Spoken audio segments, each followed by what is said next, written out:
right. So, hello. So, what I wanted to start by just kind of getting some basic information about who you are. Like, Okay. where were you born? Born and raised in Manteca, California. Okay. Been there your whole life? Yes. Okay. Have you ever done any type of traveling? Been outside of the United States? Like, what's? A little bit here and there, yeah. Mainly vacations or for my background in baseball. I spent a summer, I don't remember the years, but a summer up in Canada for summer ball up there, and lived with a host family. It was a good time. It was a big learning experience. You said you started out in Manteca, Yeah. small town. Yeah. What was it like for you coming up, based on kind of where you're at now? Personally speaking, was it like, do you feel like you had a pretty good upbringing as far as that goes? Yeah, I feel like I did. Both parents in the picture, perfect role models for what, my dad being a role model of what, a dad and a father should be. And What did your old man as well do? as a man. He owned a roofing company. Roofing company. That he started when my brother and I were very little. So you got to see that sort of, like, how your work ethic got instilled based on kind of being able to see that? Yeah, from work ethic to dedication to, just providing meals, clothes, shelter, that whole saying. What a dad's supposed to do, like that type of deal? Yeah, yeah. And same thing with my mom, same thing. Great role model of what a female, what a woman should be. What is that? Like, what'd she do? She also worked for my parents' roofing company. She pretty much held down the office when my dad was out, either doing estimates, doing the work himself, or out, doing other type of work for the company. But she handled the phone calls, the scheduling, the managing, that whole side. Okay. When you were coming up, what would people say, like, the type of person that you were? If you were, I was the Joker, I was the this, I was the that. What was your identity coming up?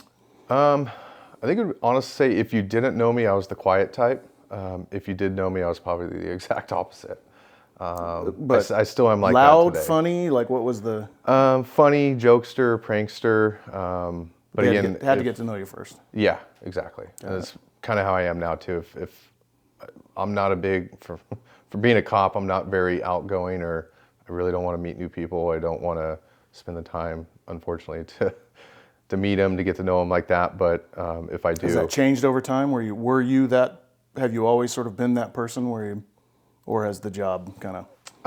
I would say kind of was always that person, a little bit more because of the job, but I wouldn't say much. I was just more of kind of to myself, and hey, if we got things in common, cool, but I'd rather not sit around for 4 hours talking about our things in common. But if we can do them together, great. We become friends out of it. That's fantastic. So the people that you get along with best do what with you? Like, what's the medium you guys work in? I'd probably say as well as like outgoing stuff like that, but anything to do with cars, any sort of hands-on or need help building a patio or something like that. I'm big into like construction because did that for a while. But Where'd you get the interest in cars?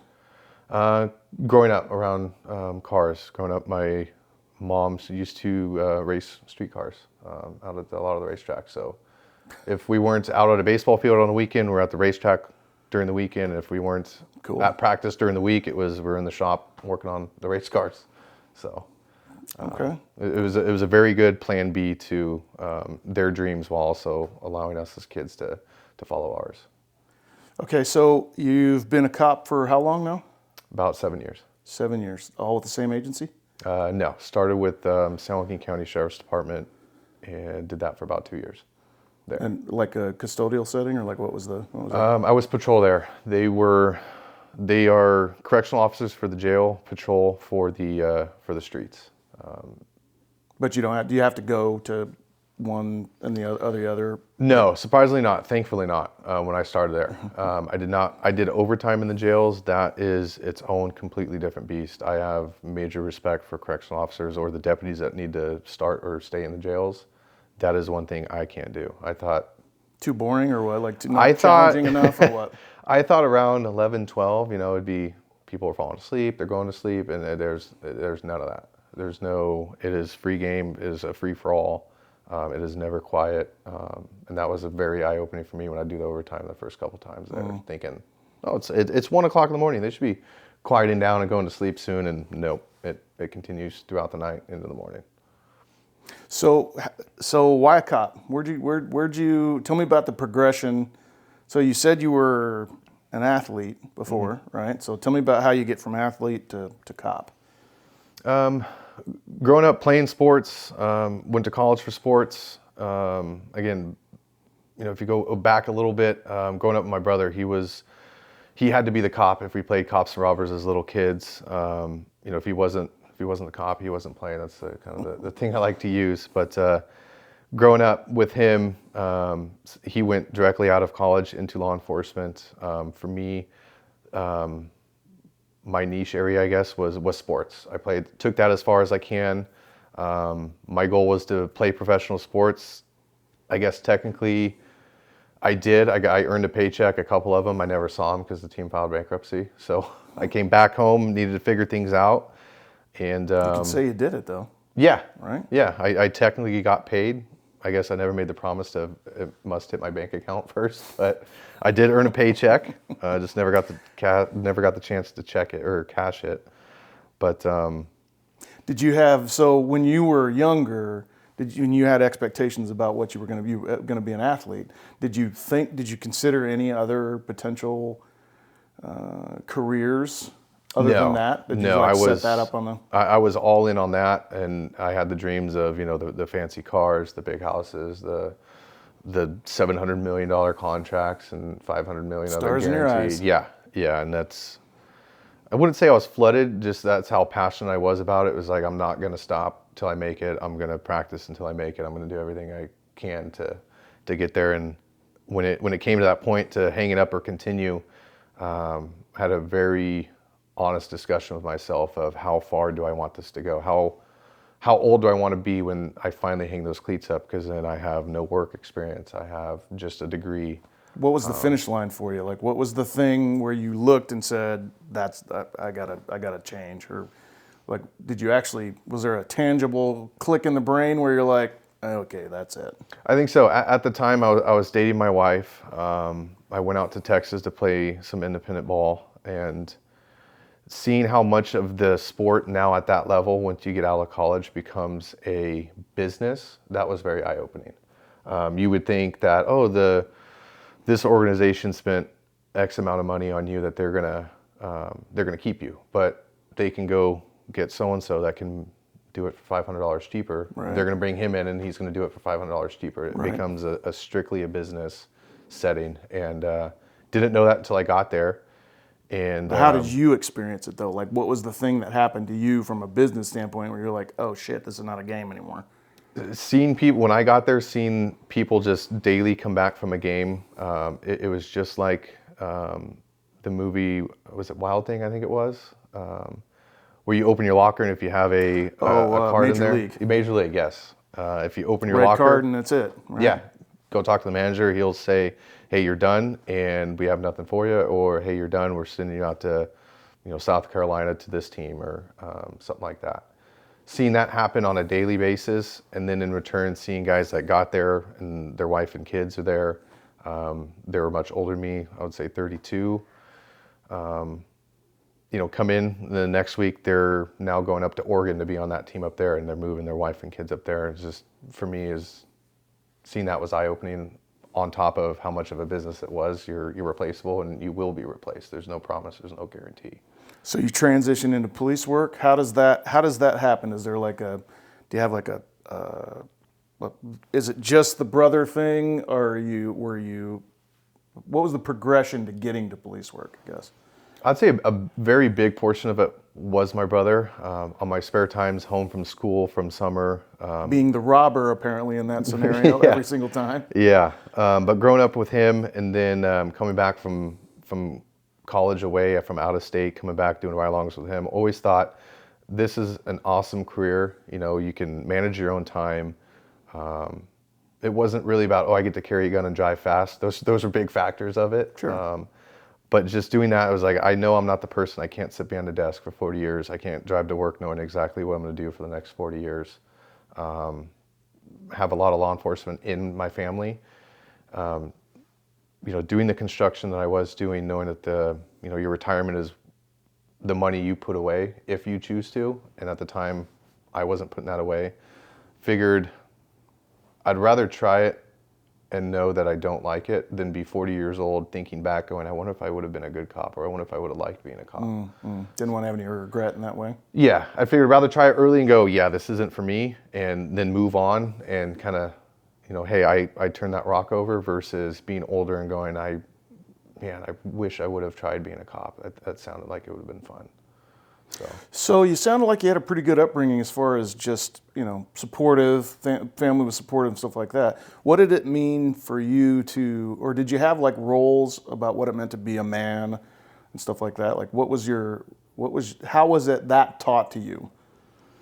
I think through the household, from both parents, not just my dad, but I think both parents put a very good image of what a man should do, how a man acts, how a man carries himself, how he walks, how he talks. What about emotions? I feel like that came from parents as well. Like they said it was okay, that type of deal? Like you got a message that was maybe not so bad as far as rub some dirt on it? That's a good question. I would probably honestly say they expressed it's okay to have emotions to a point, I guess you could say. Sure. To a degree, there was always an overreaction. I don't feel like I was disciplined for having an overreaction, but I feel as if they expressed that, hey, if you feel a certain way, it's fine to have that emotion. It's fine to react to something. It's fine to have that. Okay. And display it. Okay.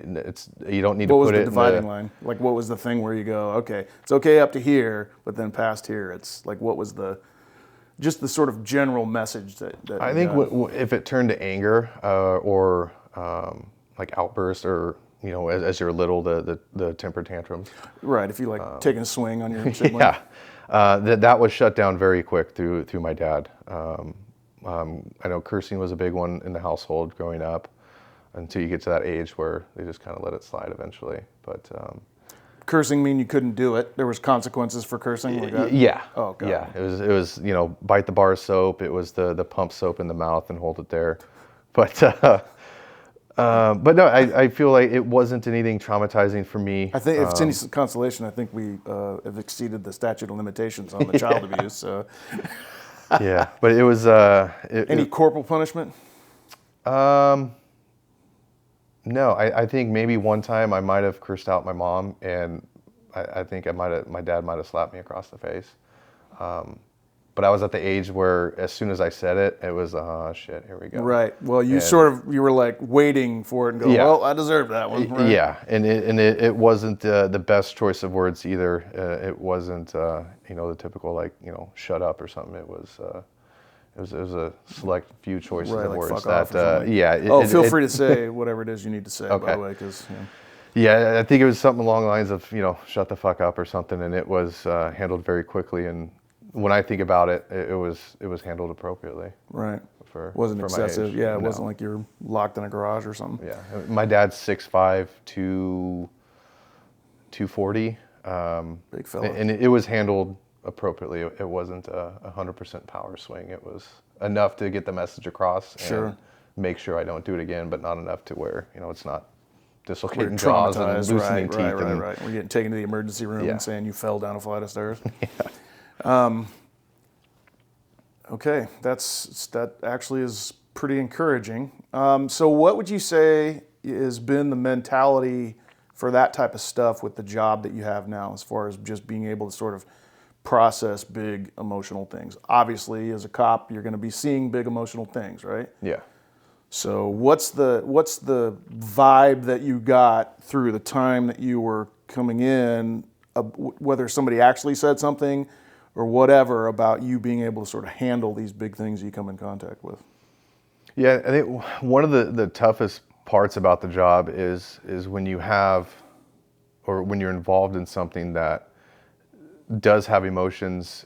It's taught in the academy, and it's known that, hey, you can't show those emotions right then and there. Okay. So you kind of have to put it in that that filing cabinet in the back, you know, that dark alley in your brain. But then I fell victim to leaving it there. Because especially get good at it. if that's your first call out of the gate, you got 10 more hours, or some departments 8. At ours, it's 11 more hours of you got to get your shit together and you got to go handle, you know, 20 more calls, 30 more calls. You might have a break here and there to think about your emotions or to have an emotion, but the time being right then and there, you got to tuck it back. You got to deal with what's at hand and proceed through until you finish. Well, and having it and processing it are two different things, right? Because if you're at the end of the shift and all of a sudden you have that emotion, you not only have the emotion, but you have the judge in there telling you whether it's good or not, or whether you're allowed to do it or not, or stuff it back down because we're about to show up through the front door of the house, and I gotta protect my family, right? And so after a while, you get so used to just jamming it down in there that it's easier to put in than it is to take back out. Yeah. Right. Yeah, and I fell big victim to that of just putting it in the file cabinet. Oh, I'll handle it later, or when I get home I'll do it, or I'll handle it then, or after this call, and then handle that call, and then okay, maybe after the next one, or after I grab lunch, or let me get this drive-through real quick, or I'll do it before I go home, and just never got to it. Just the drawer got longer and longer and longer. This container just kept on jamming it in there until it. So you say fell victim to it. What were you experiencing? Just bundled up emotions, kind of not having emotions, at work to now at home life with my 3 beautiful daughters and a 4th one on the way, with my wife, just not really feeling emotions anymore with kind of anything. I would on the very big things like the births of all my kids, the big milestones, but just simply the day-to-day things with my daughters, found myself being very, I wouldn't say detached. I was there. Like shut down. Yeah, I didn't feel as happy as I should be as a regular dad, I guess you could say. How did you know that though? How did you know what the difference was at the time that was occurring? It took me a couple therapy sessions with a marriage counselor, because my wife and I started going, and getting to backtrack a little bit, getting into this job, I made a promise to my wife that she knew who I was before getting into this, before getting into law enforcement. I told her, if you see a change in me, personally, emotionally, anything, I become angry at the world, I become anything different of who I am, tell me. And I will get out of this job, you know, quicker than, you know, a hobo on a ham sandwich. I do not want to be the 40-year-old, 50-year-old with, you know, 3 ex-wives taking up all my retirement. I don't want to be the guy that kept his marriage together, but now he retires and the kids don't know who he is. I want to go to their baseball games. I want to know who their friends are. I want them to come to me with issues and not think, oh, daddy's going to be the mean one, or the one that doesn't care, or never home because he's working the overtime, or he works the specific shift, or anything like that. So what's your mentality, like what's the mentality you got about how you sort of protect your family? Like what's the, from that experience, like what's the way it sort of implicitly gets put into your brain? You know what I mean? Like I got to go in and show the brave face, and you know, because I got to protect my family, like that type of stuff. The best way I can explain through the counseling is the best way you can protect your family is to be there. No, I don't want how to protect your family. I wanted to know what the mentality is for how it was sort of taught to you. I know you're correcting it. Okay. So what I'm saying is what was the original sort of way it was put into you? Like, you don't bring it home. You don't show any of that stuff. And what was happening, what I noticed was that, specifically, you know, like I would have a really bad call.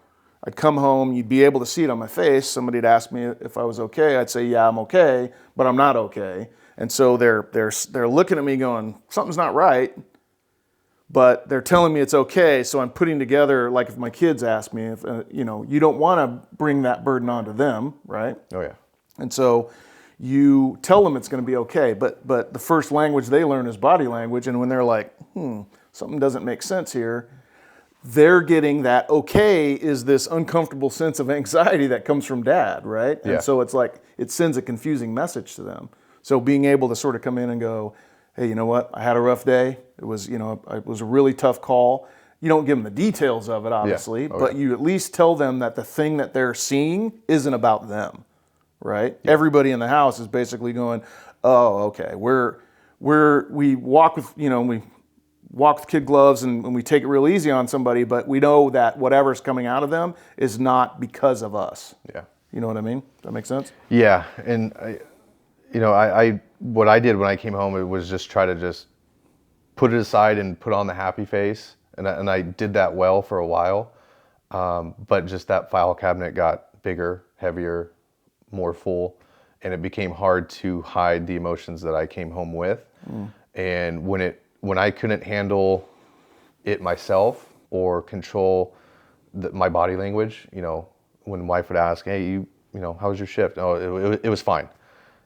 Either it turned to I couldn't mask it verbally any longer, to then I couldn't mask it through my body language any longer. Then I tried masking it honestly through alcohol. It came from I would only really drink every now and again, to I would drink more often, to I wouldn't drink on my days where I would go into work, or if I work day shift, I wouldn't drink that night, to then I was drinking those nights. And then it turned into, it was an everyday occurrence. So it turned from, a glass here and there to a glass every night to multiple glasses a night. And then What were you covering up? Like what was the... just not being able to express my emotions the way I should, or Did booze allow you to do it? Like did you drink and then have emotions? Like because basically to like push the barrier down? for me, it would mask the issue for the time being. Until you fell asleep. It would make me the happy dad, or I would be able to get my body language back to where I would seem okay. And then as soon as I would go to sleep, or as soon as I wake up, or the alcohol would wear off, I'm fine. But you can physically see that I'm not. Sure. Well, you asked your wife to basically be the sort of barometer for that. What was it? Yeah. What'd she finally come up to you and say? Like, what was the... It's just, I think she just flat out told me one day, she goes, "You're drinking way too much, way too often. It's an everyday thing now." And I said, "You know what, you're right." So I took everything out of the house, took everything out of our little bar area that we have, which is now replaced with all those like pump sugary drinks. But it was very eye-opening for me, and I thank her every day that she brought it up, because I wasn't noticing it. I didn't notice it get worse until she said something. When I thought back, I saw, one drink turn to one drink every now and again, to one drink a day, to multiple drinks a day.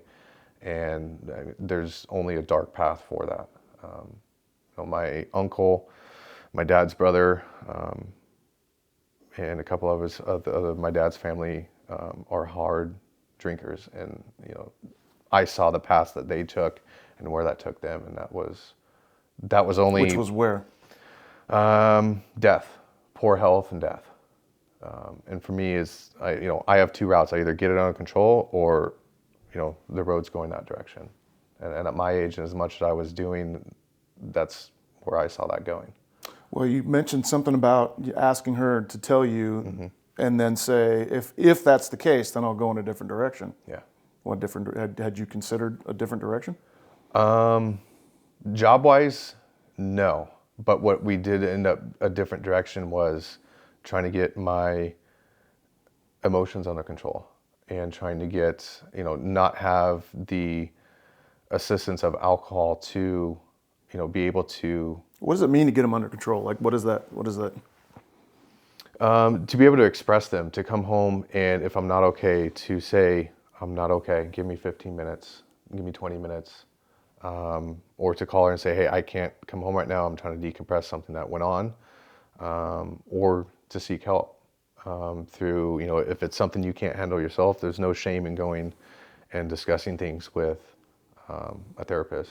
Is that true though? Is there no shame? Because I can't tell you how many folks come into the office with the idea that, I mean, it makes sense. We get told your whole life you're not allowed to process these feelings. Your particular situation is considerably better because you were supported in that way, but we still get a very, very deep message that says we're not allowed to pull this stuff out, or like you said before, we stuff it down there so much we get good at not pulling it out, right?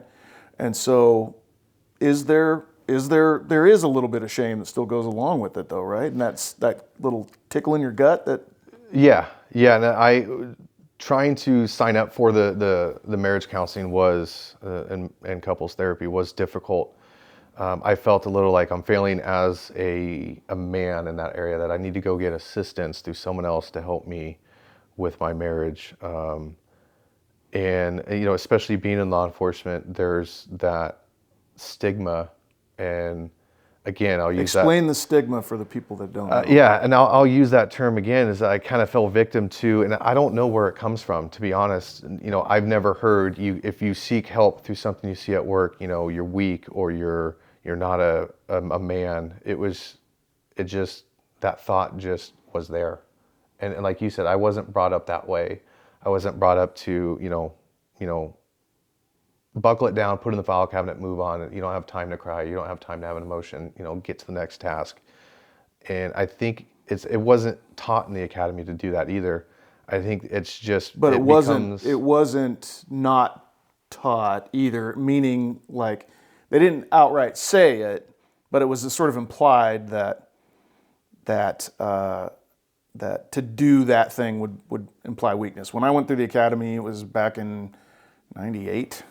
And so you did not show emotions. You played hurt. You did all that stuff, right? And that was driven very deeply, but it wasn't driven by my parents. It wasn't driven by the people that loved me. It was just sort of society gave it to me, right? So I don't know if I told you, I was a police officer too for 2 years, Alameda County Sheriff's, 8 years with the city of Hayward.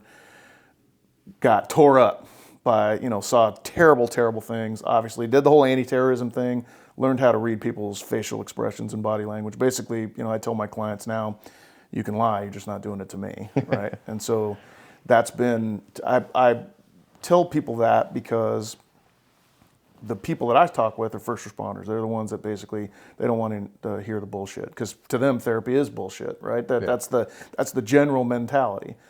And I get that. It's like we feel that sense of shame and weakness that comes along with this part of ourselves. That's a part of everybody, by the way. Just to let you know, this thing that I'm talking about, it's called the new mission, right? And the mission, because cops like the tactical, the cool toys and the knives and all that kind of stuff, right? And so this area is so sensitive and off limits that I got to trick you into thinking about it from a different perspective, right? Yeah. Because we're the chest thumping Neanderthals, right? Yeah. And so after that time when I was doing the anti-terrorism stuff, I got a nice little injury in a domestic violence fight. Went through hell, basically went through hell. Workman's comp, couple of surgeries, stuff like that. Developed a drinking problem, started smoking weed, taking pills, and I was doing this while I was working, right? Not on the job, but while at the time, and I'd be hungover all the time and all that kind of stuff, and I was fucking miserable, right? And absolutely destroying my family. Went through the process that I went through to try to get cleaned up, and then I was like, hey, wait a minute, I've got a degree in psychology. I had a problem. Physician, heal thyself, and then eventually discovered that this is what I was basically put on the planet to do, right? And so what I realized through this process is that, using analogy and metaphor, which I use a lot of, that I can paint pictures, because if you can get a picture, if I tell you, what do you think of when you think of an elephant, or what do you think of when you think of a tree, you're going to have a picture of a tree, and then I'm going to marry up an analogy that goes along with that speaks directly to this part of ourselves that's not very strong, right? The emotional part, right? Because basically emotions are the color in the painting. And the problem is you're going to paintings that you don't want to see the color in, right? And so we take all that color, that stuff that we can't deal with at the time we're not allowed to deal with it, and we put it into this container, right? So imagine this is your brain right here, okay? This is that first little peanut that grows up, that fight, flight, faint, or freeze, right? That's the foundation of our existence. That's the thing that we get before we get anything else. Male, female, society, don't care where you live, don't care how you identify, it doesn't matter. You're a human being first. You're a human being, you're a human being, I'm a human being, right? And so us having to understand our humanity first, it's like, yes, you have been asked to go out and patrol the mean streets of our local agency here. And that is terrible. People have no idea the crap that you have to see and the stuff that you have to take home with you and all that kind of stuff, right? We're not making a plea to them to get nicer. We're basically telling you, yeah, when you pick that weight up, that shit's got to go somewhere. There's not a place in our brain that seeing a dead child is supposed to go and be okay, right? And so ultimately what we're trying to do is quantify it in a way, make sure that we understand that we are holding up these different things and that sometimes we just have to let them down. Physically, right? Do you remember the first time you worked out? Okay, so you remember you're scrawny, you're going in there, you're working out, you're sore, you go back home and you're just whipped after that first one and you're like completely torn up, right? Yeah. But here's the thing, you picked those weights up at the time that you did it, you allowed yourself to put them down at that particular time, and then you allowed yourself to step away from it, right? Well, with the stuff, with the color and the painting that I mentioned right there, that shit is so pervasive. We lifted that weight at the time that we lifted it, and then we lifted it without making a face, saying, we got to maintain our shit and we can't lose it. We, even though it's the worst situation of the person's life, we've got to be stone-faced, right? Yeah. Well, that container's just getting filled up like crazy, right? Yep. And so at some point, you have to put that shit down, right? Because where do you go? Hey, that terrible thing that turned this thing on made everything all crazy, right? This is that fight, flight, faint, or freeze. And then we get our higher functions, logic, reasoning, stuff like that, right? But if you notice, tucked way deep into the core of this thing is fight, flight, faint, or freeze, the basis of our survival, right? Have you ever been really super mad and then done something stupid and then went back and went, oh God, what did I do that for? Oh yeah.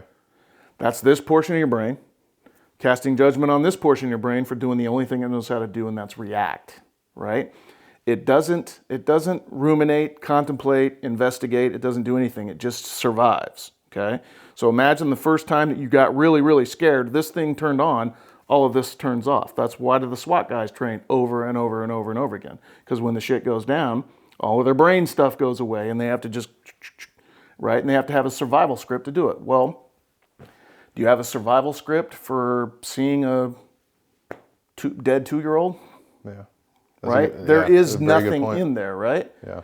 And so the idea is you have to remember that the only goal when this thing is on is to turn it off, right? You see the zebra by the watering hole with the alligator comes up and gets him. The zebra's not going, hey, let's talk about this as he jumps out of the way. He's like de-assing the area, right? Well, when this thing turns on, you think about having this thing turned on 24/7. We're basically, if this thing's the container, and whether we have good parents, bad parents, no parents, love and support, abuse and neglect, there's a container here and we just start shoving stuff in there. Well, if you're told your whole life you're not allowed to feel feelings, eventually the container's gonna have a top on it, right? And it's gonna start bubbling over the side. Well, after a while, this thing stays on for such a long time, it can't operate. It stops working. The reason we shut down is because we go, this is only supposed to be on when we're in jeopardy. But because we've jammed so much crap into the container, we feel like we're constantly in jeopardy. How mad do you get when somebody cuts you off in traffic, right? Yeah. It's one of those things, the emotion will go out the open door, not the correct door. It'll just basically go, we're holding it, we're holding it, we're holding it, we're holding it. Somebody says something, fuck you, you're right, and it all comes out. Exactly. I would agree with that 100%. That's very accurate of how I was. And that's one of the things that my wife brought up as well, is just, she's like, your anger has just changed. The smallest little thing would be, a level 10, it's all or nothing freak out. Well, how's your identity changed as a police officer? You got into it, you had certain expectations, right? What did you have expectation about how your career was going to go when you first started versus now? Yeah,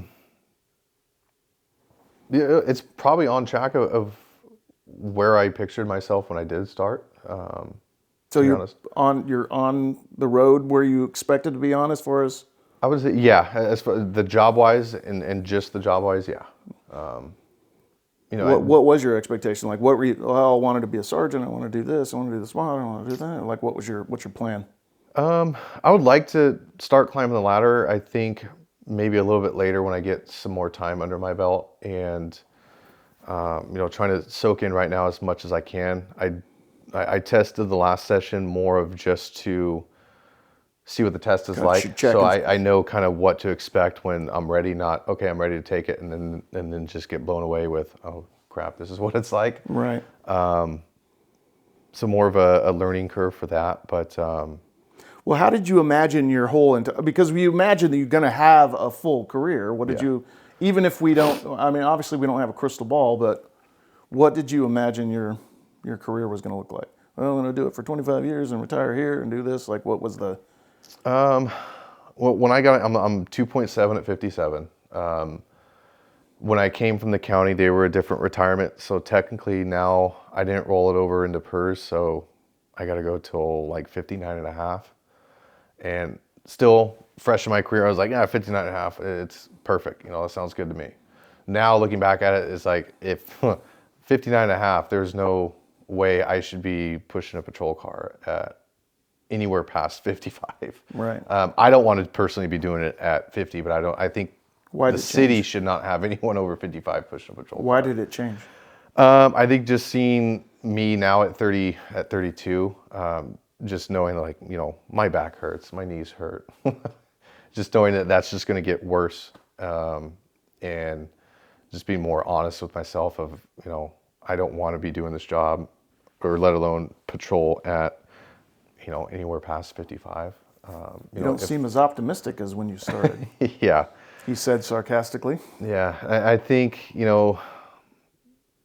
by my 40s, I'd like to be off of patrol and, promoted at some level. And if that's a sergeant, that's, on track for me, I guess you could say. I haven't really, it's going to be shitty to say, but I haven't really set out a 5-year plan or a 10-year plan or anything like that. Well, why is that shitty to say? Because you don't owe me anything necessarily. So who's it shitty for? Yeah, that's a good point. I think I'd have to say because honestly, that's shame telling you that you should have a plan already, right? Like there's some expectation, and I'm just curious, where does that come from? Most of the time, we don't think about it because we just go, it came in from somewhere. But I'm just saying that it all ties down to that human aspect of us, right? Because there's some shame in there.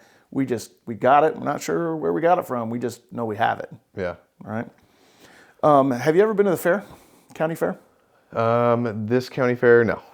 Okay. Have you ever been to a county fair? Yes. Okay. You take a big deep breath in. What do you smell?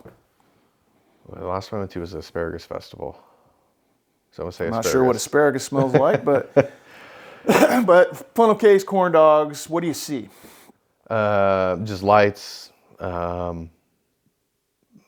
carnival equipment, usually popcorn or kettle corn, something like that everywhere, all over the floor. Grass, cables, and cranksters, right?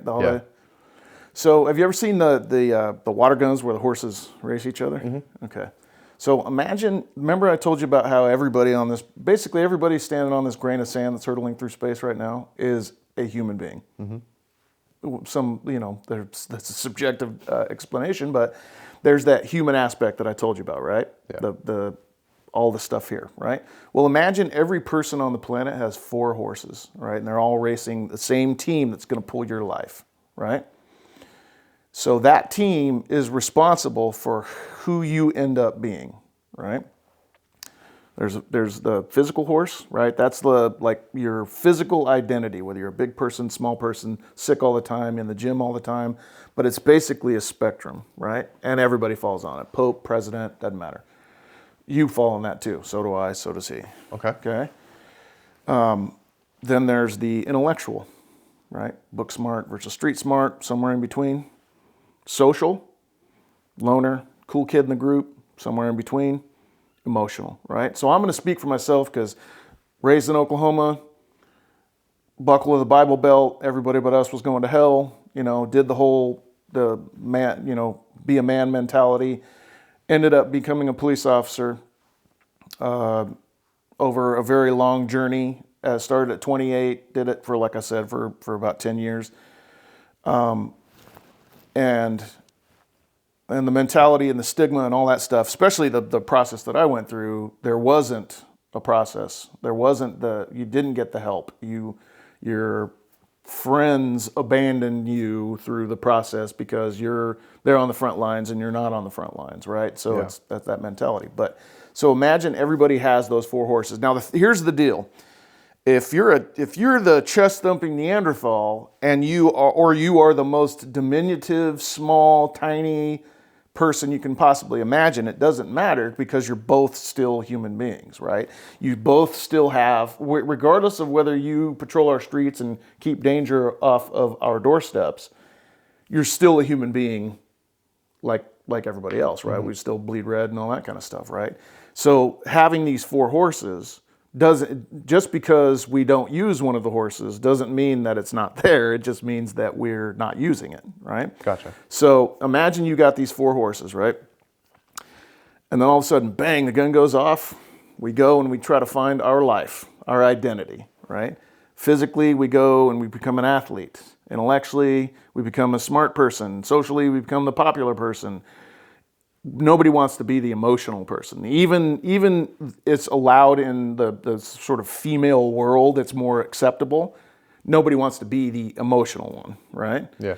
And so this one's sent back for us, is sent back into the gate and they lock the gate behind it. And we're basically forced, our coping mechanisms are meant to be dealt with this way. Physically, when things get difficult, what do? We fight, we go to the gym, we work overtime, right? Intellectually, what do? How many guys do you know who can solve everybody else's problems but their own, right? Yeah. That's because they're trying to use an intellectual process to solve an emotional deal. Well, they can do it when if I'm telling you how to do it, I'm telling you from up here, but you've got to do it from down here, right? You got to do this process. So you're like, I understand it. Why isn't it working? It's like, well, that's because these are two different separate things, okay? Okay. Socially, what do? We go, we hang out with our buddy. Choir practice. We go and we hang out, right? Yeah. Imagine I go to you and I saw the most fucked up call I can possibly imagine. And I'm like, in my head, I'm going, what the fuck just happened? I don't even know how to process this. But I can't say anything about it, so I'm going to keep a straight face. And I'm going to go to choir practice and I'm going to start drinking. And I'm going to say, man, that call was pretty bad, huh? And then I'm going to look at you, and you're going to show me that stone face too, and I'm going to be, and I go, yeah, whatever. Not because it didn't affect me, but because I don't want you to know that it affected me, right? Well, I'm looking at you, going, crap. I feel shame now because I looked at you as a sort of barometer, a temperature test, and you weren't affected by it, so I shouldn't be affected by it either. Right? And then you make yourself feel like shit. And then you glug, glug, glug, glug, glug until the container gets so full that a piece of paper pisses you off. Right? Do you get what I'm saying? Oh, yeah. Okay, well, here's the thing. These three become thoroughbreds, right? They're jacked because they're used to getting out and running and dealing with things and stuff like that, right? But what you don't realize is that all that color in the painting that I'm telling you about, right? You go to these calls, you don't want to see that color, so you just pile it up here. Pile it up in front of the path. In that container, you just pile it up. You think it's going to be there because when the container's empty, you start shoving stuff in there. You're like, yeah, I got plenty of room. Oh, yeah. And then all of a sudden, you get to that point, you're like, oh, shit, I didn't realize this container had a top, right? And it's not like there's an alarm going off saying, where somebody goes, uh-oh, you've reached the tip of your container, time to pour that stuff out. It comes on and ends up manifesting itself in anger towards somebody that didn't deserve it, right? exactly. So here's the thing. That pile gets to be a Mount Everest pile of shit, right? And this is a baby horse. Have you ever seen a baby horse being born? They can't hold up their own weight, much less the weight of an identity, right? And these three are bullies. They're the ones saying, get back in your lane, pussy. Don't come out of that gate. What a wimp, right? Like, as soon, because here's the deal. Eventually something's gonna, that pile is gonna avalanche down in there. The gate's gonna come open. That's doe-eyed, stilt-legged child is gonna come stumbling out of this thing, look at this big pile of shit and go, fuck that. I know why these guys are killing themselves. Why, and it fucking makes me sad. But they're doing it because the horse comes out and says, not an option. Bang. And it breaks my fucking heart, right? Yeah. But here's the deal. The new mission, right? It's not new, and it's not really a mission, right? There's three things that have to happen in order for change to occur. They sound stupidly obvious. They do. But when you take a second to really look at it, and you're gonna look at it from this perspective. I need you to look at all four horses, right? Realize that there are 4 spots and only 3 are running, right? Because the third horse is just getting dragged along because it has to, right? Well, at some point, that Mount Everest, have you ever seen anybody jump to the top of Mount Everest? No. Right. Small steps, right? Yeah. And the 3 things that have to happen in order for change to occur. You got to acknowledge that something's going on, right? If you've been depressed for 20 years, you've been angry for 20 years, you've been angry and depressed. It's not who you are, right? This identity that is the anger and the holding it in, that you didn't sign up for that, right? Because how could you sign up for something that you didn't know? You didn't have a crystal ball, right? And so now that you get to that spot, you're like, okay, something kicked this gate open. That baby comes out, and you're like, oh shit. Acknowledge that something's going on. Accept the level to which that thing is negatively affecting your life, right? I only drink a little bit. Yeah, everybody else in your life thinks you're a fucking alcoholic, right? And until it changes in you, it ain't gonna change. Yeah. Third and most important, this is the mission, right? You got to give yourself permission, right? This little baby right here is not gonna do this without your permission. It's got to come out, and you're going to be like, oh, fuck, this is uncomfortable. Emotions, fuck that, man. It's going, you have to give it permission to basically go past everything saying not to do it. Because this isn't something that you can will to non-existence. You basically have to go, not only do you exist, but I got to let you out. Because the only way that you're going to get through the things that you're talking about is by getting on the other side of that Mount Everest pile of shit. And you're not going to do that because you can't intellectually make it go away. You can't physically make it go away. And these 3 you'll notice a rebound effect, right? Let's say you hear what I'm talking right now and you go, okay, yeah, that makes a little bit of sense, right? And then tomorrow wake up and you're like super pissed off, right? That's these 3 going, hey, you little bitch, how dare you let this thing out? Are you crazy? You should be ashamed of yourself because we want you to stay in this lane.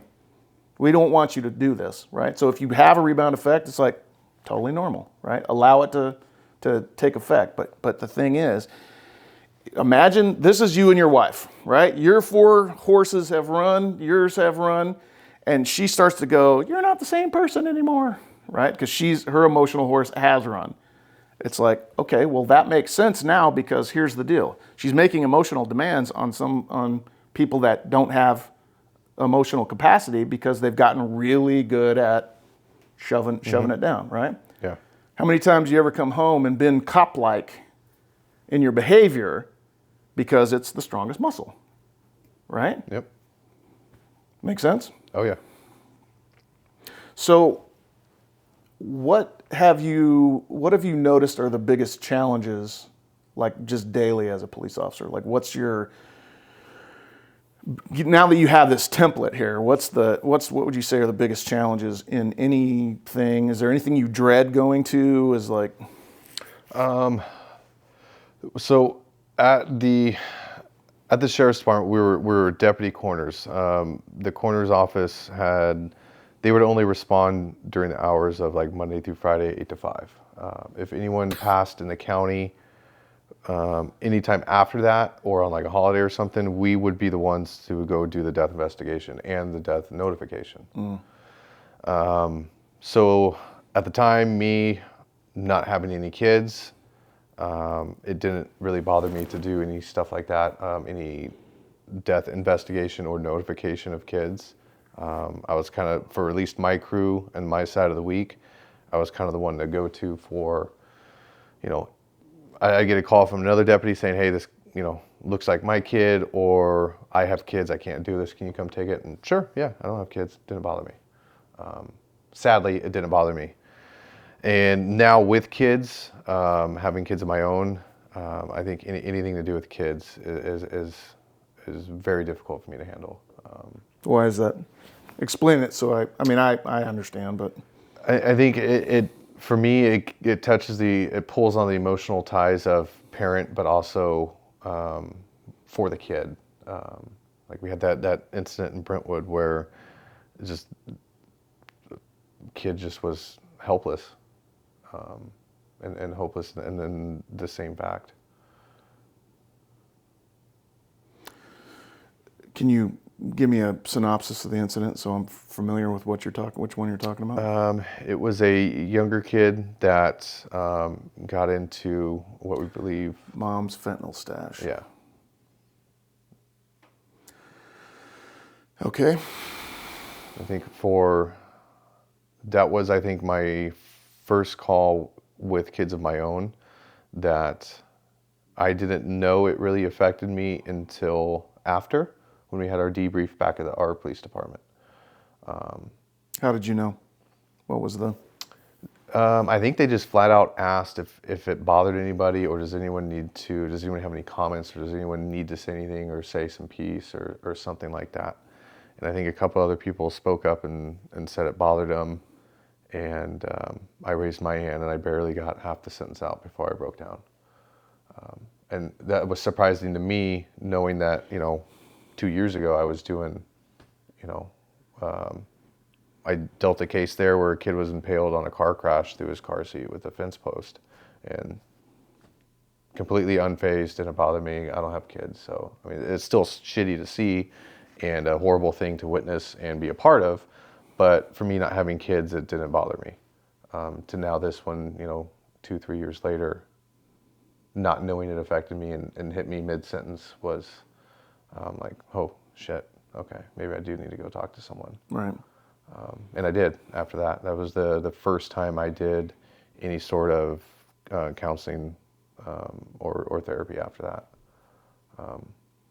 I think it was easier for me to start that because it was a group setting where a bunch of people related to that call went. Sure.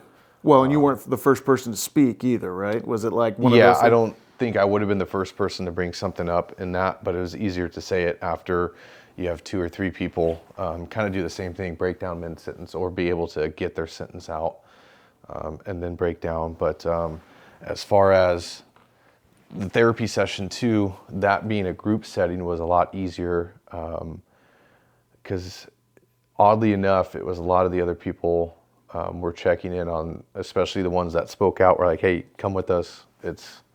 We're all going. It's me saying, hey, it bothered me. I can see it bothered you. We're going. Like, you're not going to tell me no. You're coming along. Right. Be at my house this date and this time. And I think I got like a couple hours before the meeting, it was, everyone's texting each other. Are you still coming? Do I need to come get you? If you don't show up, like, be here a half hour early. If you're not, I'm coming, I'm picking you up, and we're coming back. So it was beneficial to have multiple people trying to influence you to... At the time, did it feel uncomfortable though? Like to be sort of like go, go, go, like that push from behind? To be honest, no. I think for me, it felt more uncomfortable being there, just because I didn't know what to expect. I didn't know, it was my first, I guess you could call it session, first anything to do like that, but not as Think bad about as if that I went baby on my horse own. walking out there, right? That Yeah. baby horse going. And the worst part about it, and that's the hard part to remember, is that, or to remind yourself on a regular basis, is that this is an adult, this is an adult, this is an adult, this one's sort of a child, right? And so you feel bad because you're like, I've been a professional for X amount of years, And I'm not used to feeling awkward. I'm not used to being the new guy. Yeah. And that's what that is. You're like a rookie. Yeah. Right. And I can honestly say I don't think I would have went if it was up to myself to make the decision to go and seek help or treatment or anything like that. I don't think I would have went. I would have just thrown it in that file cabinet and left it alone. Until when? I don't know. Your divorce? Yeah, exactly. Or, now it's you go or we're getting a divorce or until I'm given an ultimatum. So pushed all the way to the end. Yeah. Or DUI or, some of the other things that happen, especially in this job that that can come from it. There are a couple of times where I probably should have gone to jail. Right? Yeah. Just because the drinking was really bad and the pills were really bad. You ever seen a Russian nesting doll? The doll inside the doll, inside the doll, inside the doll, right? So I have one, and a special client of mine drew it up and drew some stuff on it. But imagine you're a Russian nesting doll, because here's the deal. You got the innermost person who you were whenever you were born, and then we develop layers around ourselves to sort of protect ourselves. And as first responders, we get extra couple layers, right? Mm-hmm. Well, here's the deal. I don't know about you, but when I saw the face of my child the first time, completely changed my life, right? It was like, holy shit.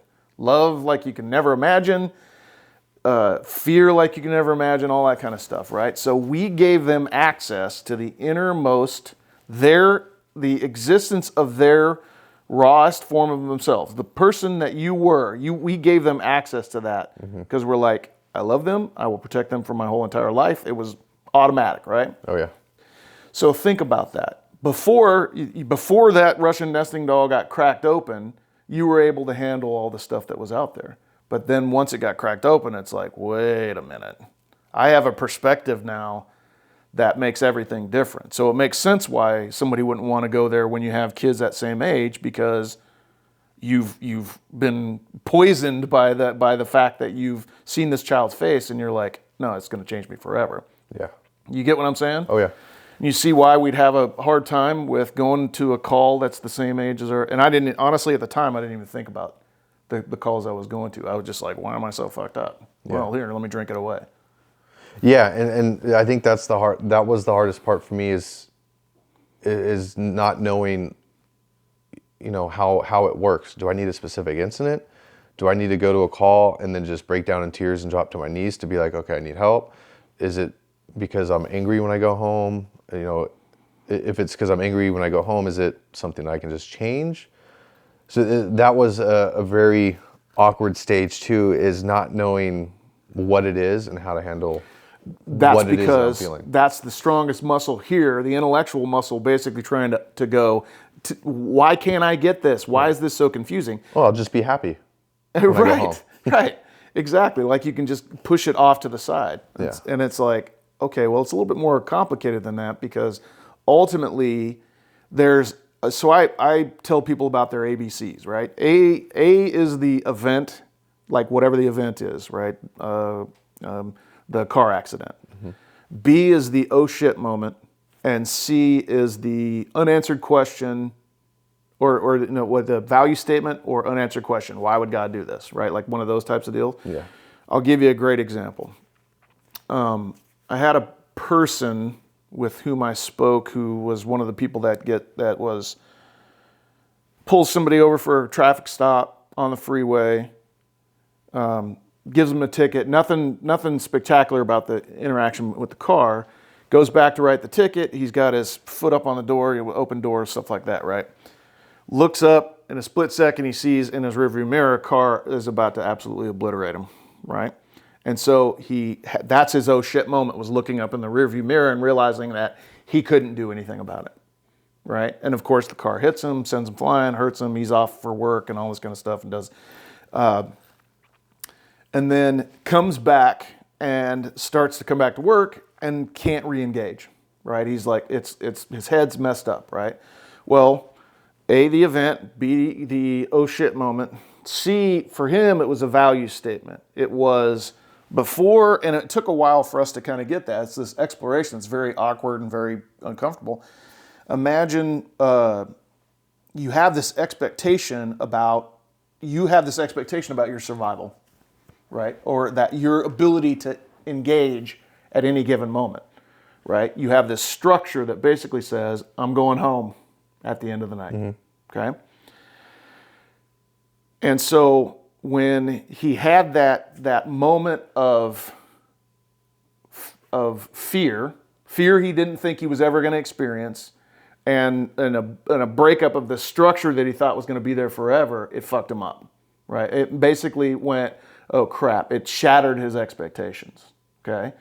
And so he had to basically go back in and acknowledge the fact that he felt fear, because he looked up and realized, oh shit, I'm going to die, and I can't do anything about it in that split second, right?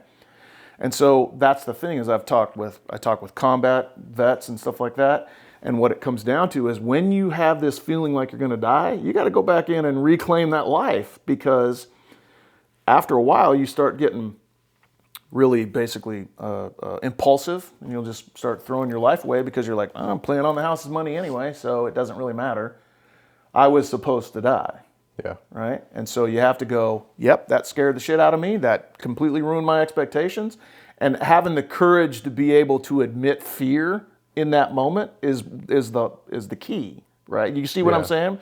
Yeah. And so if you imagine all the stuff that you've been through, there's been an event, there's been an oh shit moment, and then there's been either a value statement. Now, a value statement is, I'm not good enough, or this thing that this thing I believed to be solidly true is not true anymore.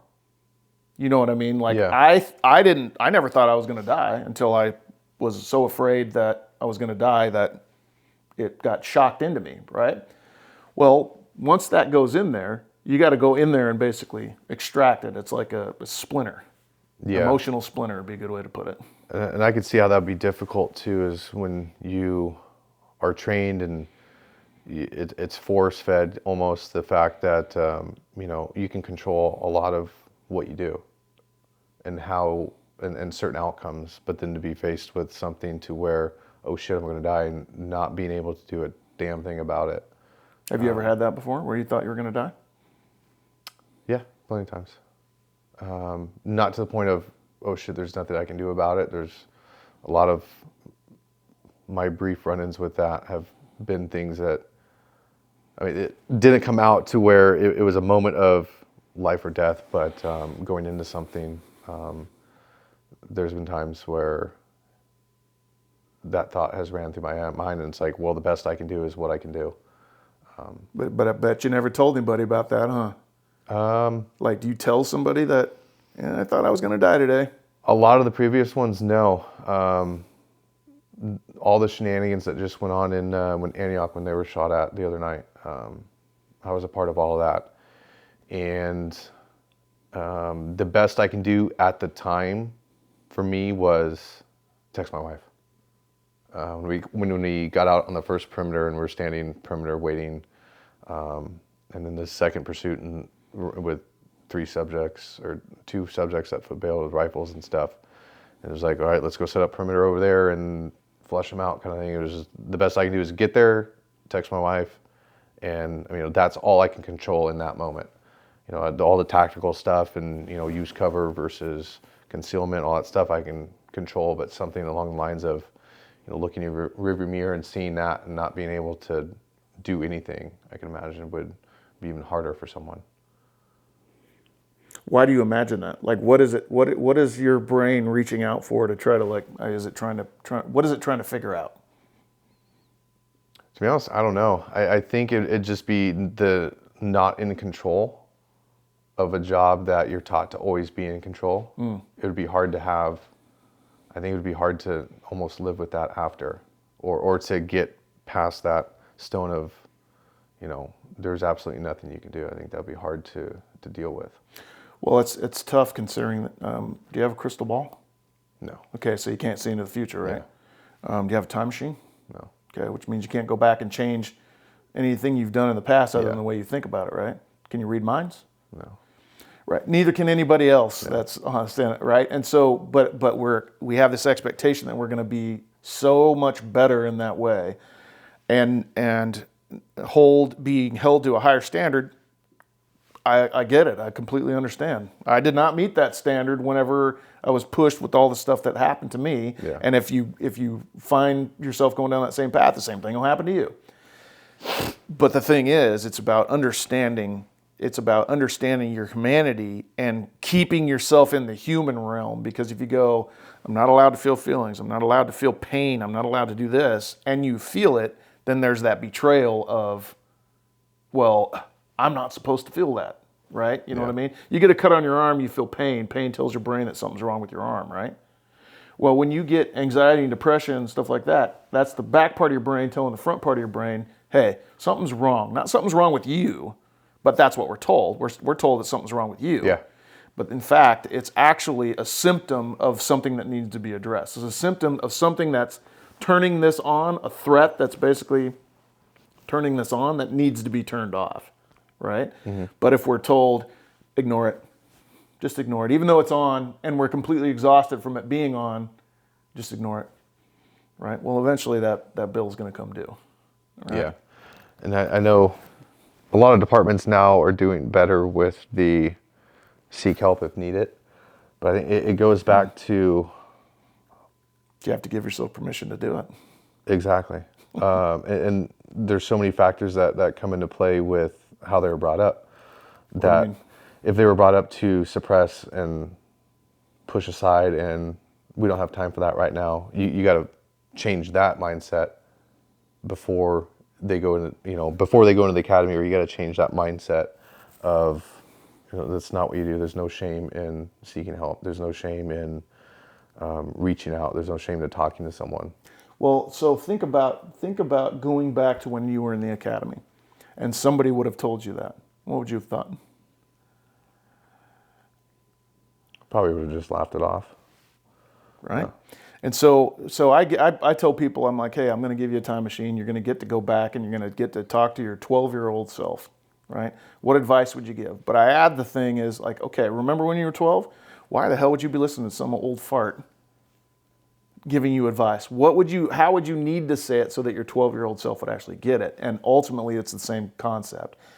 I'm asking you to appeal to the person that wouldn't have accepted the message at the time. How do you change it to get them to accept it? That's tough. I'm you 10 years from now. And they're like, God, go to a therapist. Yeah, that's tough. You get what I'm saying? Yeah. So you see the challenge we face is like, it's not just the message. I mean, you could have a cure for cancer, but if the ears ain't open, because I tell people communication is like playing catch with a baseball. There's the way it's thrown and the way it's caught. And whether somebody has their glove up, you don't have any control over that. Yeah. Right? And so you can throw it as hard as you want. You can be the best baseball player in the world, but if somebody ain't got their glove up, they ain't going to catch it. Yeah. Right? And so I'm asking you, how do you tell your academy self this foundational thing that needs to happen, that almost like has to happen? How do you tell that person, hey, right? It's Yeah, I think the best way I can come up with right now is, if it was my academy self, it would not be, it almost to sit me down and say, hey, this job, whether you like it or not, and whether you think it or not, it is going to change you. There's no ifs, ands, or buts. You're not strong enough for it not to change you. You're not the T1000 that can do this career and not have it, affect you in some sort of way. And to stress that it will happen. It's just a matter of time. And I think that time frame of when it happens might correlate with how you were brought up. But eventually it will, and when it does, reach out before it gets to a point of where you're reaching out. Reach out to a person or a therapist instead of reaching out to the alcohol or to the, whatever the other, vices are that most of us choose instead of therapy or a counseling session or a professional or a coworker that might have more years on you has seen that. And, sometimes just talking about it, not necessarily on the long leather couch that you lay down in and stare at the ceiling. I don't have one of those anyway. But, So but just talking about it, even at a choir practice, it takes one person, like you said earlier, to go, man, that call fucked me up. And it just saying it can, screw however your beat partners want to take it, or how someone wants to, if they want to call you a pansy or whatever after that. But it's, sometimes I learned just communication of just getting it out of your body takes it out of that file cabinet. If that document's a 50-page document because it was that bad, you'll know that it's still there. Right. And then that's when you now go maybe try professional help, because, hey, look, I brought it up to my peers and I said it out loud and it's still kind of bothering me. Maybe that's when, you need to go get professional treatment. Professional treatment's a bad way to say it. There's a lot of negative connotation that goes along with the idea of that, right? Because we already have in our heads this. I knew what I had in my head before going, and I didn't want to go, right? And I'm the man when it comes to that stuff, right? Yeah. And so the idea of, I get that you're looking at this going, ugh, looks like you're stepping into a Coachella porta potty. It's just shitty, right? And so ultimately you have to realize that the permission thing I'm telling you about is getting over the idea that it's going to be the same way you've known it, or it's going to be this big terrible boogeyman, and you still have to do it, because it's not about what you're going to see when you get there, because you don't know what you're going to see when you get there. You know what you're going to see if you don't deal with it. Yeah. Right? Yeah, and I think that's one of the big issues we face, is that we tuck it away and we reach out, but not in the correct manner. We reach out to the alcohol, we reach out to the pills, we reach out to, reaching out by taking your anger out on, your wife, your kids, your family, your loved ones, and stuff like that, instead of, they're there trying to fight the fight with you. Sure. And now we're pushing them away to a point where they don't want to be around you.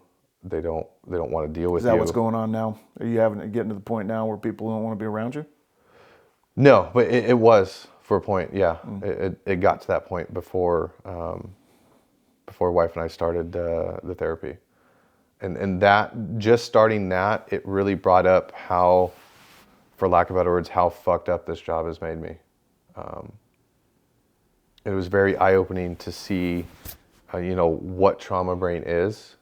I always thought trauma brain was for soldiers, for military personnel, for that stuff. They're seeing a lot more fucked up shit than I am.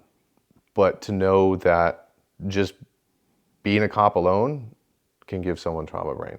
And then if you add on top of that the stuff we do and see on a constant basis when normal people don't, will cause even more and further into trauma brain.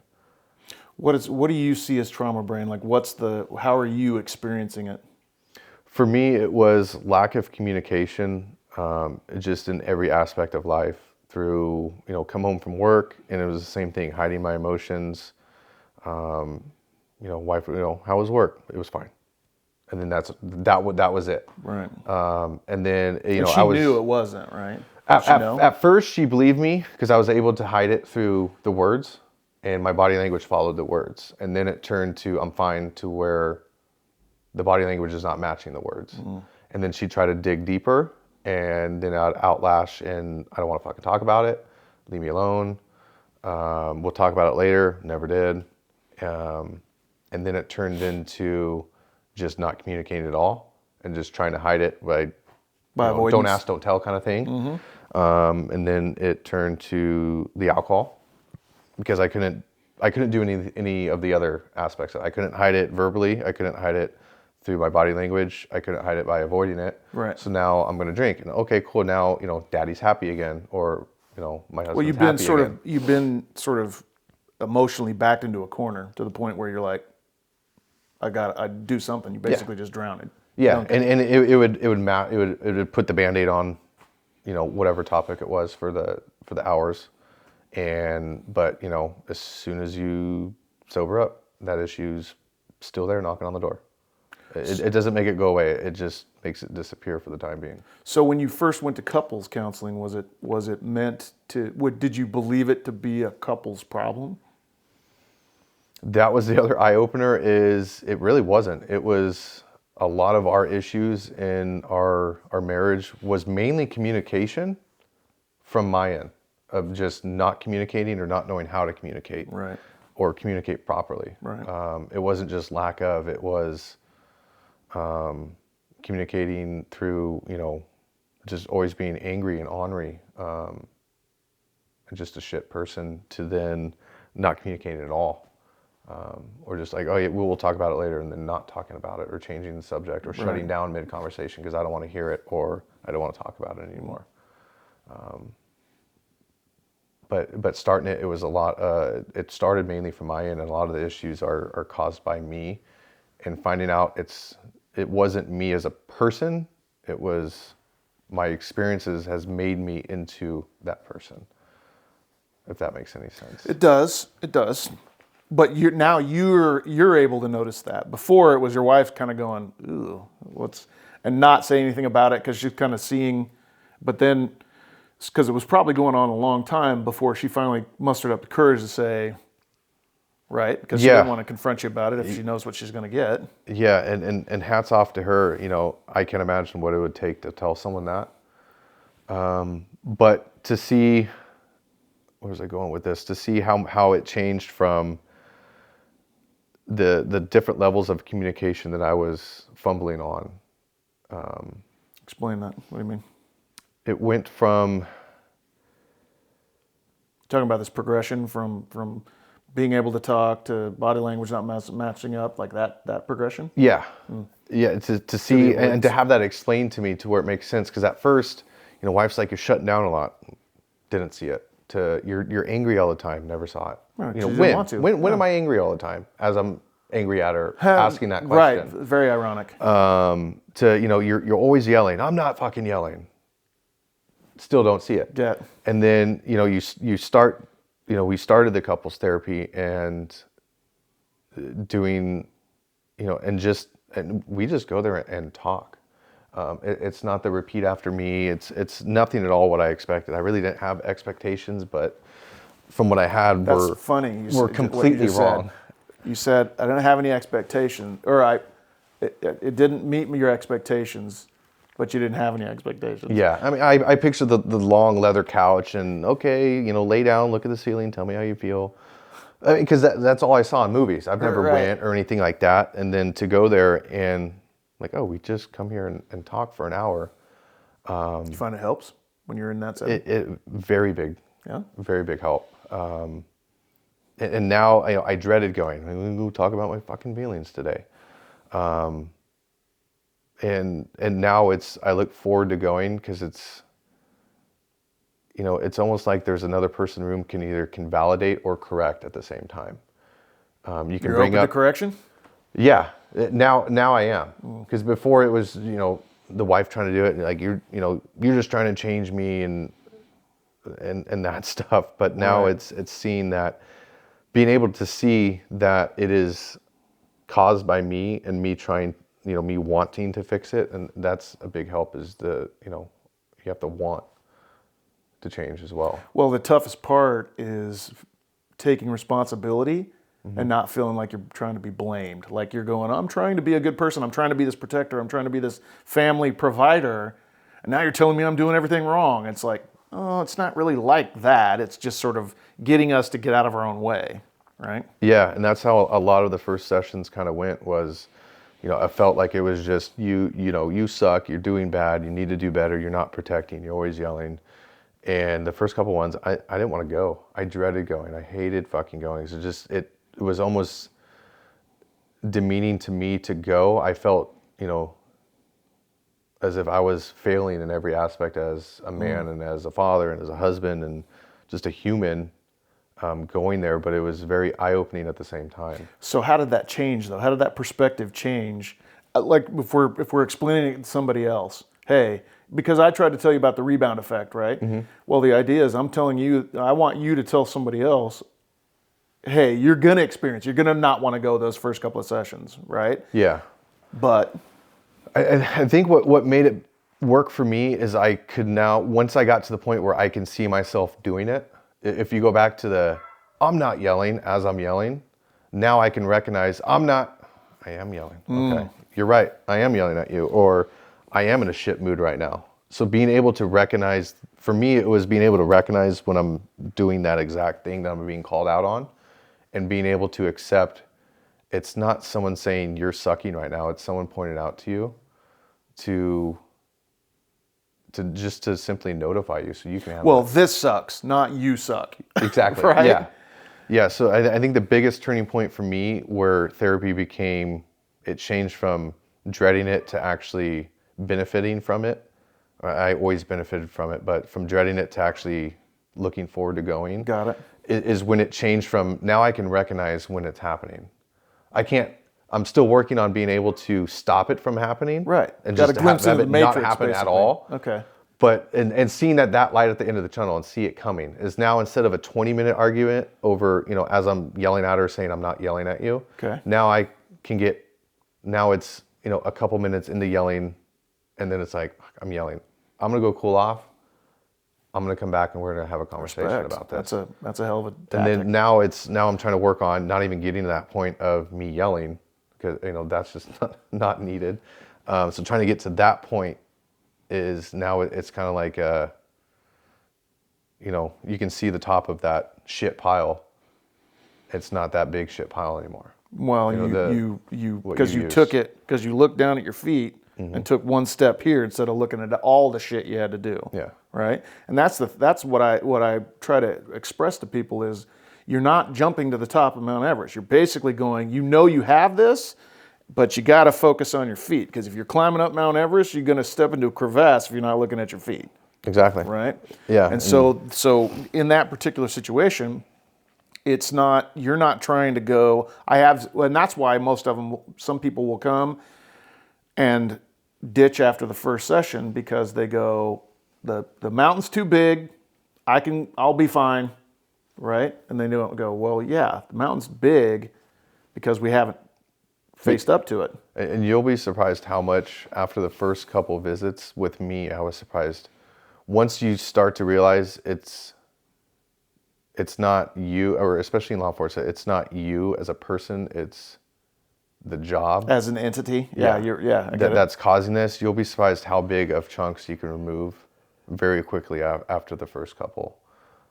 And that's when I start, like, again, when it clicked from me just simply noticing when I'm doing it, instead of me taking it so personally in the first couple sessions, Sure. which I did. I took everything very personal.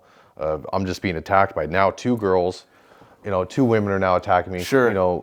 Demeaning me and saying, I'm failing, great. I hear Right. it from my I'm wife. not doing now, this right. I'm not doing now this this third right. party that doesn't know me. Oh, is now also they got a saying it. professional telling me I'm Yeah. not doing it right. The first couple took very personal, to the point where I even told, my wife, I don't fucking go to this.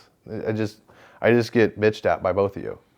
How did she respond to that? She didn't like it at first, and she tried to explain that, of course, we're not bitching at you. We're not, I was just like, you guys just team up on me. I barely get to talk. That's what it feels like. And honestly, that's what, if I look back on it, if they were recorded, I would probably look at it and to an outside eye, it wouldn't look like that. But to me, that's how it came off. Sure. It was very... Because we're in this mindset right here, right? That sort of, that lit up type of defending yourself. The type fight of, or flight, Yeah. and I'm fighting. Well, and that's the thing is, you're right. We do take this personally. The thing is, the things that turns this on aren't personal. Yeah. Right? If the public yells some comment to you, they don't know who you are. Yeah. Right? If somebody cuts you off in traffic, they don't know who you are. And so when we take it personally, it's basically taking 10% of our brain and going, I'd rather have 100% of my brain rather than 10% of my brain. Yeah. You know what I mean? Oh, yeah. And so, yeah, it's going to feel more personal. When I said that the only goal is to turn this thing off, there's only one thing that we can control when this thing turns on, right? You know, the tunnel vision, the heart rate increase, right? The respiration increase, all that stuff. Well, the only thing you can control is the breathing, right? So you do tactical breathing, the 4 second inhale, 4 second hold, 4-second exhale. If you were making a noise, you'd stop making the noise. Yeah. 4-second empty lung, right? And so what you're trying to do is you're trying to match the pace of they're trying to match the breathing pace of the person that you want to be. And I want to be a calm person, right? Yeah. And so once you bring that back down and you look, oh, they're not attacking me. Oh, I felt like they were attacking me, right? Yeah. It requires this part of our brain to be on. And the problem is, if we don't, like I said, there's not an alarm that says, hey, somebody you know is about to be an asshole in 3, 2, 1, go, right? It doesn't happen. That would be nice. Wouldn't it be nice? Yeah, I'm trying to get that upgrade, but no. And it did for me. It took a while to get to the point where I can recognize. Why did you do it though? Why did you continue doing it when you didn't want to do it? Your wife? It was for my family. Again, I don't want to be the 50-year-old divorced twice and having to work till I'm 70 now to pay to get my retirement back. Why individual therapy now? Like, what's your hope in talking with a schlub like me? It was explained to me that during and as much came up with the couples, a lot of the reasons we were in there were due to not me as a person, but due to me as, how do I word this? As a participant in this life-changing profession? Yes. And that's one thing my wife explained. She said, you haven't changed as a person, but being a cop has changed you. Doesn't mean it's bad. Doesn't mean, now you're dog shit. It just means that it's changed you. For better or for worse, it has. And for me and my experiences, it's changed me to the point where I've had enough of where I was, and I want to get back on track of where I was before police work. Does police work still fit into this sort of personal reacceptance you want to try to get to? It has so far. I'm still on the fence of, if it's just going to be a back and forth battle of I get fucked up, I go and fix it, I get fucked up, I go and fix it, then I need to reevaluate me personally. Okay. So you have a finish line. Yeah. Vaguely established. For some people, it could be different. Everyone's going to handle their own things differently, and some people can, different situations are handled differently from everybody. Right. But for me, if it's a constant battle of back and forth. Sure. This pendulum swing from feeling good to feeling like shit to feeling good to feeling like shit. And if I learn to handle it on my own, then great. And if I can't, then I'll reevaluate things at that time and see kind of where it goes. Do you feel like, are you in peer support in your agency? I am not. Been looking to get into it. I don't know if we have any openings coming up, but I would like to, because that brings up a good point too, is I feel now that I go and I've talked to people that have experienced it, I can give out knowledge now of, I'm by all means no professional. Well, you don't necessarily give out knowledge so much as you give out validation that it's okay, right? Yeah. You're basically, I am wearing the uniform and it's okay, right? Like I love that idea because we need help bad. It's helped me on calls dealing with, mental health participants or people suffering from mental health, or for lack of better words, the 5150 calls, or it even helps with guys around the PD. We've had that OIS at our department recently, and we've talked with a couple people. I've talked to a couple personally and said, dude, there's no shame in going. I've gone. Me and my wife go. We go for this. Because of X, Y, and Z, I've gone. I found out I got my own issues, right, and I'm taking care of it. Kind of, look at me. I'm not a poster child, but, I'm big, I'm tall, and I'm, I like to think strong. But I go. Sure. Stuff in this job has fucked me up. Right. I've gone. There's no shame in it. So it's someone that's gone and been through it saying, go. It's not the leather couch. It's not the, tell me about your feelings, as she just writes and scribbles around. You're not looking at weird pictures saying that's a butterfly and you get it wrong and, now you're diagnosed with something. I can show you some of those pictures if you want. It'll make you feel better. But it's stuff like that. Or I've brought it up to even, my brother's a perfect example. He works at a great agency just with a lot. It's very gang infested. It's very parolee infested. He's had a OIS ended up being a fatal one, and I've told him, I'm like, dude, you've seen way more shit than I've had. You've been a cop for way longer than I have. You've done a lot more shit than I have. Just go and talk. There's no, your PD pays for it. There's nothing out of pocket. You get a certain amount of visits a year. Like, why wouldn't you? Well, I look at it the same way I look at the physical aspect of it. If you are still holding on to the weight that you picked up a long time ago, why? Yeah. You know what I mean? And so and you putting it down doesn't mean you're a bad person. It just means that you feel obligated to hold this thing, and you also have the right to basically go, why am I holding on to this? Yeah. Who am I doing this for? Who do I owe this to?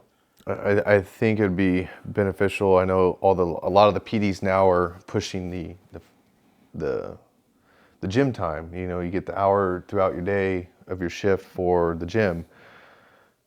Great, yeah, we want our cops to be physically fit and not, just look like slobs and be slobs. But what's the point of being physically fit if you're not mentally fit? Or if you're not checked in on that day of work, are you going to make the best decisions in the matter of, a second? Is your split second decision going to be the best one because you're thinking about, the fight because you just left your house, pissed off at your wife and kids? And that happens a lot, right? So, well, remember, physical, intellectual, social, emotional, right? Physically, we get prepared, we go and work out. Intellectually, we get prepared, we get training. Socially, we get prepared because our buddies join us. Nothing, right? We prepare our entire lives for this battle that comes from the outside in, but we don't do shit for the one that comes from the inside out. Yeah. Right? It's kind of a good example, too, is, if you're thinking about getting into physical fitness and you see this guy just jacked beyond all means, and you're like, what do you do to get that big? He's like, I eat chicken and rice. I'll cook for you. All you got to do is eat it. Wouldn't you want to do that? Sure. It kind of falls along this. You have, someone that's saying, all you got to do is come in and talk. And give it more than one session. And the things that can benefit from it and the things that you can get out of it are, for me anyways, and I'm not just, I'm not preaching at the top of a mountain now because I went to it. I think I'm the golden boy. It's benefited me and my wife and our marriage and my relationship with her and my daughters tremendously since then. But you did that for them. Yes. Right. Okay. So or myself as well. But did you? If it had just been yourself, would you have done it? I think if I was, that's a tough one. I think I would like to Why don't say you go ahead I and still answer no, would've went. and because really I think that one of the main things we do is we try to find a big why, a reason, something that basically makes it worth it. That's not us. Yeah. Right. It would be. I would like to say yes, but to be honest, I don't know. If I didn't have a wife and kids and just live the best life in an apartment or something like that, like some would say, I don't know if I would have. Because who's going to tell me I'm drinking too much when I get the DUI? Right. Or when I show up to work, obviously still hammered. I don't know. When the consequences show up. Who would I have noticed it myself? I don't know. Because I didn't notice it You myself. don't seem very optimistic that would have been the case if it had just been you, right? So, but the idea being that I don't give a shit why you do it, but find a reason, find that thing that basically allows you to do it, right? What does that number say on the top? 4 is greater than 2. That is mathematically true, is it not? Mm-hmm. Okay. Well, you get up to the cruising altitude of your life, right? And you notice that this job started to change you, right? And it felt uncomfortable. You notice the container was getting a little full, but you realize that the container getting full was starting to pull you off of this lane that you were used to being in, right? Stay there, all that kind of stuff, right? Well, you got to the point where you're like, okay, something's got to change because you're actually getting ahead of it. Most people I'm talking with are the ones who are, for lack of a less callous phrase, nibbling on the end, right? And so when you get up there, you have to realize you figured out that going through this process, you kind of realize that you had a lot of culpability in it, right? Like you weren't to blame per se. That's not the word we want to use. But you were responsible for the things that you were responsible for, Yeah. right? Well, you're going to hear a lot of feedback, especially from first responders, right? They're like, "Oh, if you're doing something like this and you feel awkward telling them, it's going to feel weird because you're like, this thing that had all this stigma wrapped around it. The stigma is really still very bad, right? You're still going to get people thinking and saying that you're weak or whatever, right? Okay, we know that people believe that, but you have to remember that you're doing it for yourself, for your family, not to them. So 4 is in fact greater than 2 because if you figured out what your big why is and you're going, I may feel uncomfortable. This may make me feel uncomfortable, but I'm going to do it anyway because you're giving yourself permission to do it anyway, right? And because you know that even though it feels uncomfortable, this is what I need. This is what my family needs. This is what my right. And so that uncomfortability, we know the uncomfortability is going to be there. Oh yeah. We expect it. We just have to go when it comes up. I'm saying I know what I'm doing it for. Does that make sense? Oh yeah. Yeah, and like I said, it's very beneficial, and the first couple sessions for me, they were rough. I didn't kick and scream on the way there, but I might as well have. I don't know. It sounds like you might have. And it once it clicks and it changes over, it becomes almost uphill, and you can see that mountain of shit getting smaller. Like what's that? How do you eat an elephant? One small piece. Yeah. You can't just swallow it whole. It's going to take time. It's going to take effort, but it's just like everything does. So what are you hoping to get out of talking to somebody like me? Like you as a representative of law enforcement, hoping to get. And I say that as a representative of law enforcement because I want you to ask the things you hope to get that you believe other people who might be coming in hope to get as well. Like what's the tool for your tool belt? The ones that are on the fence about seeking help, I hope they go through with it. Follow through, and get the help. It's going to be tough, but so's the job. So is just marriage in general. I mean, not everything's sunshine and rainbows. So the toughness of the job versus the toughness of doing this, of sort of following through with this, which one? I already know what the answer is, but which one is tougher? Oh, the job by far. Getting help through here is through professional help is at first it is difficult. But it progressively gets easier and easier and easier, and you start seeing that pile of shit. What gets easier? Smaller. Does your job get easier too? The job does. Family life, home life, relationship life. You don't have to have a wife. It could be a relationship with a girlfriend. You can be single mom, single dad with. Is it because you're learning how to communicate better with yourself and other people, or like what would you say is the main?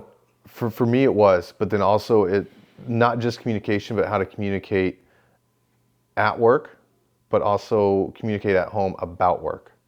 And it allowed me to ease coming home with a shit day of work without taking it out on wife and kids and family and home. Well, knowing you have some other place to have that outlet can make that a lot easier. It's like, because even if you go, well, I'm not going to say anything, but I know I have that spot over there. Yeah. I mean, granted, I'd love for you to go walk in and say, I had the shittiest day ever. I just want to know you guys to know that I love you, and like give your kids a hug and say that, but even telling your 2-year-old, if you have a 2-year-old, telling them, Daddy had a rough day, but that, he still loves you, and like being able to sort of create that connection that says the thing that you're experiencing that feels like it's coming off of me isn't your fault. Yeah. Right? That's the really tough part. It gets you back on track, I guess you could say. Right. And I hope to get through to the ones that might not be having an issue yet. And I like to Container's use not the full. word yet because it's going to happen. You can't do, God, what are people coming in now? Is it still 2.7 at 57? No, it was 3% at 50 when I did it. So Okay. You can't do it it's at an 2.5 entire... at 2.5 at 59 at 60. Okay. Something like that. You can't have a career in this job from hire to retire without seeing something that's gonna mess you up. Okay.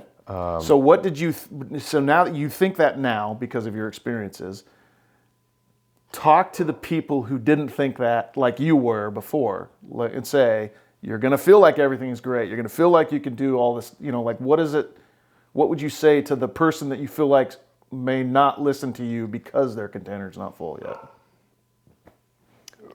For lack of better words, it's going to happen. It's not a matter of if, it's a matter of when.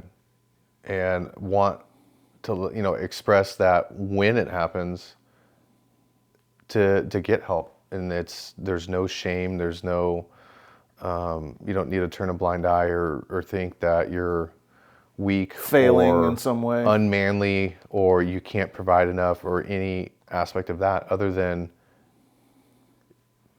people don't see dead 2-year-olds. People aren't supposed to go to impaled kids through their car seat on a car crash. They aren't supposed to deal.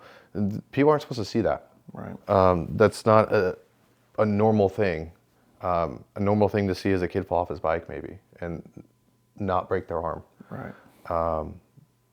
And the human brain's not wired to deal with stuff like that.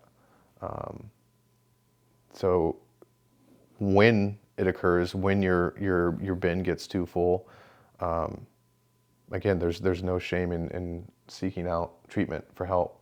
And just because you're asking for help doesn't mean the word help doesn't mean, you're weak or you can't control it. It just means that I need help managing it. Well, if you're the helper, you get used to that mechanism. When you flip the switch, it's like, oh, this feels really weird. Yeah.